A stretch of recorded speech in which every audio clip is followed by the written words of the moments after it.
Swastiastu. Perkenalkan, nama saya Putri Eli Handriani, NIM 1817051123. Di sini saya akan menjelaskan materi tentang perilaku individu. Perilaku merupakan suatu respon organisme atau seseorang terhadap sebuah rangsangan dari luar subjek tersebut. Sedangkan perilaku manusia merupakan aktivitas yang timbul karena adanya stimulus dan respon serta dapat diamati secara langsung maupun tidak langsung. Kemudian adapun variabel-variabel yang mempengaruhi perilaku individu tersebut. Yang pertama, kelompok variabel individu, di mana kelompok variabel individu ini terdiri dari variabel kemampuan, keterampilan, latar belakang pribadi, dan demografis.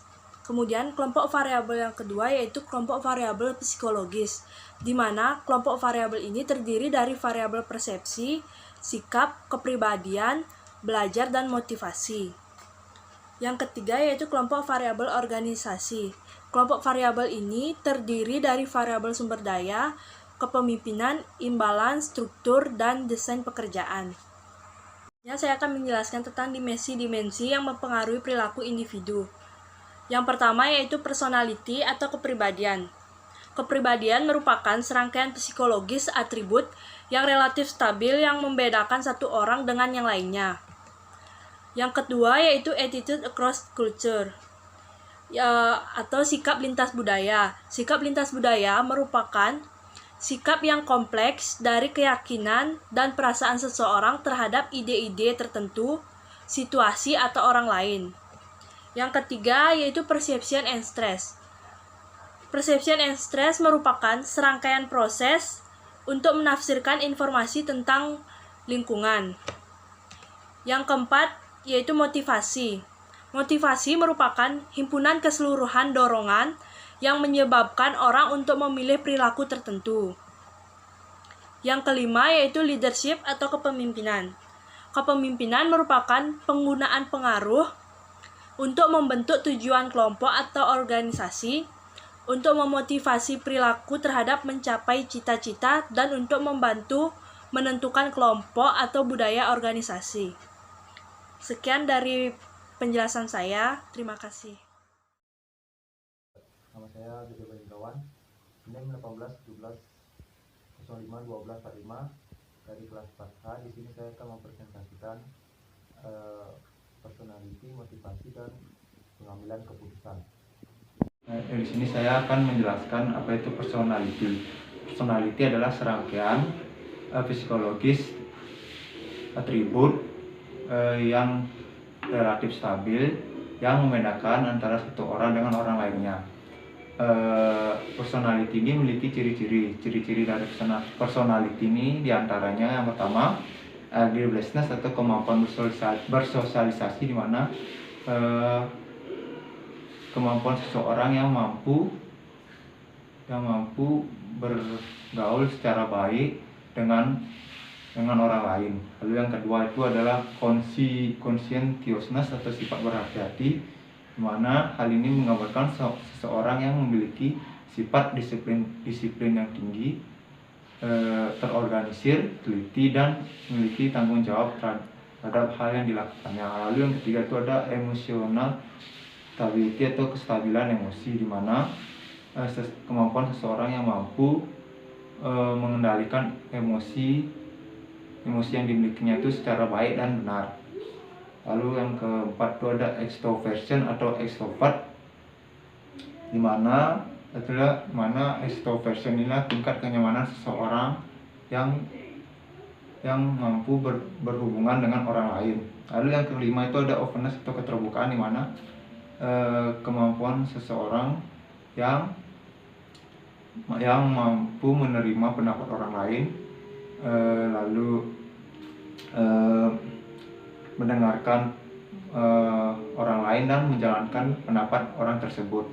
Lalu yang keenam itu ada locus of control atau control locus, di mana locus of control ini yaitu sejauh mana orang-orang percaya bahwa perilaku mereka memiliki efek nyata terhadap apa yang dilakukan oleh mereka. Lalu yang ketujuh ada self efisiensi atau keyakinan diri, di mana hal inilah kemampuan seseorang yang yakin bahwa dia bisa menjalankan tugas yang telah diberikan. Lalu yang ke-8 ada autoritarisme atau authoritarian adalah percaya bahwa perbedaan status dan kekuatan sesuai dengan sistem-sistem hierarki sosial seperti organisasi bisnis. Lalu yang ke-9 ada self-esteem atau penghargaan individu, di mana self-esteem ini adalah seseorang yang percaya bahwa ia adalah seseorang yang penting, berharga, dan pantas. Sekarang kita lanjut ke motivasi. Motivasi adalah suatu dorongan positif untuk memberikan kekuatan kepada orang lain. Motivasi ini memiliki 3 kategori. Yang pertama itu ada model motivasi berbasis kebutuhan, di mana model ini mencoba untuk mengidentifikasi set kebutuhan yang mengakibatkan seorang itu termotivasi. Lalu yang kedua itu ada model motivasi berbasis proses, di mana motivasi ini lebih berfokus kepada pemikiran sadar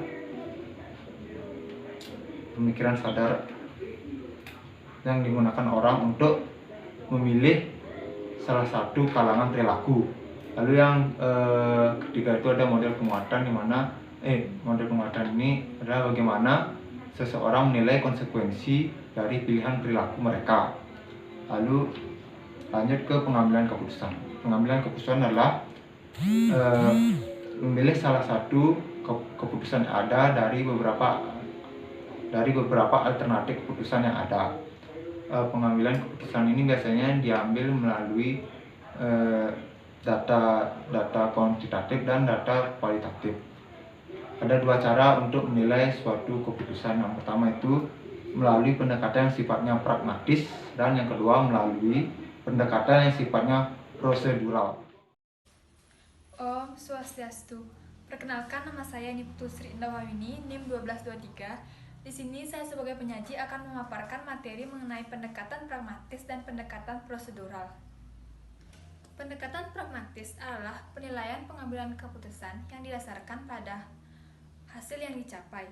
Dalam artian, jika seseorang mengambil keputusan dan mencapai hasil sesuai dengan yang diharapkan sebelumnya, maka pengambilan keputusan tersebut dianggap sebagai keputusan yang baik. Begitu juga sebaliknya.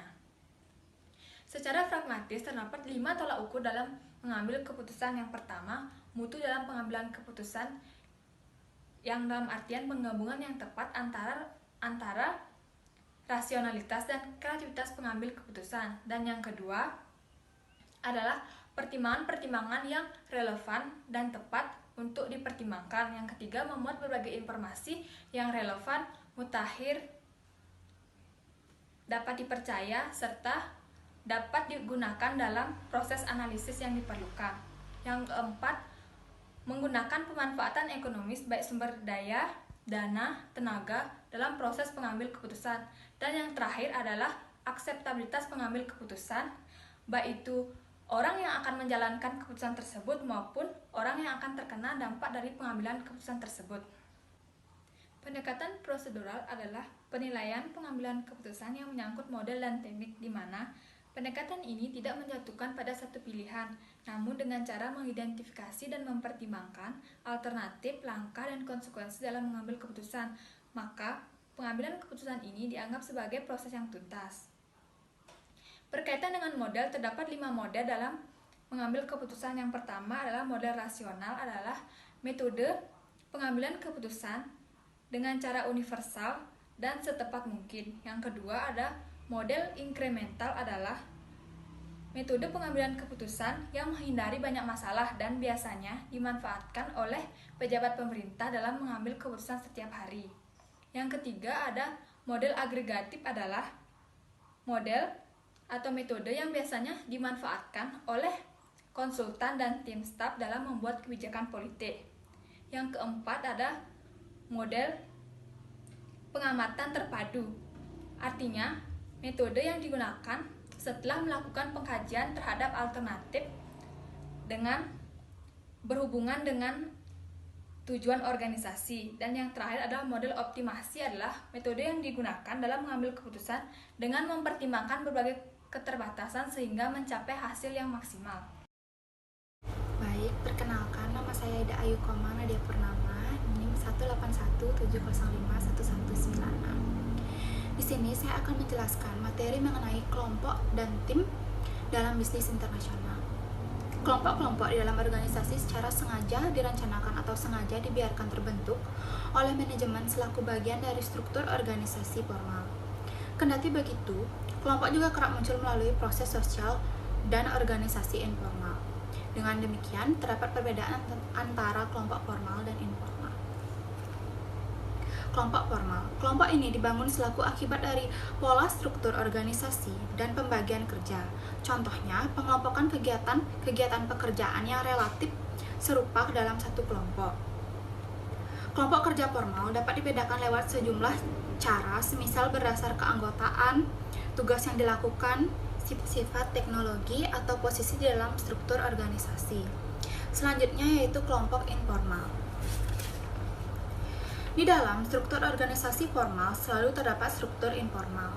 Setiap struktur organisasi formal, khususnya seputar sistem hubungan peran, peraturan, dan prosedur di antara para anggotanya, akan ditanggapi oleh penafsiran dan pengembangan para pekerja di tingkat informal. Hubungan informal tersebut dibentuk untuk memuaskan kebutuhan sosial dan psikologis para anggota kelompok, sehingga tidak mesti berhubungan dengan tugas-tugas organisasi yang harus mereka lakukan. Lalu selanjutnya saya akan menjelaskan mengenai jenis-jenis tim. Tim dapat diklasifikasikan berdasarkan tujuannya. Terdapat 4 bentuk umum dari tim yang biasa kita temukan sehari-hari, yaitu tim problem solving, tim self-managed work, tim cross-fungsional, dan tim virtual.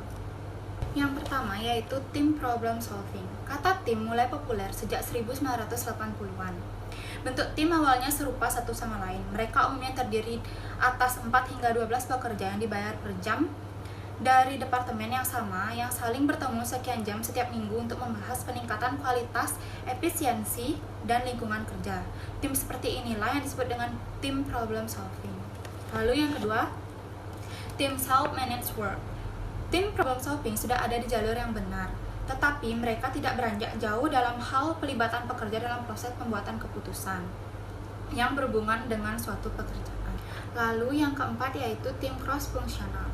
Menurut Robbins, Custom Research Inc., firma riset pemasaran di Minneapolis, Amerika Serikat, secara historis telah mengorganisir departemen-departemen yang bersifat fungsional. Tetapi manajemen senior menyimpulkan bahwa departemen-departemen tersebut tidak mampu memenuhi kebutuhan yang berubah-ubah dari klien-klien firma. Akibat dari hal tersebut, firma ini menggagas dibentuknya suatu tim lintas departemen.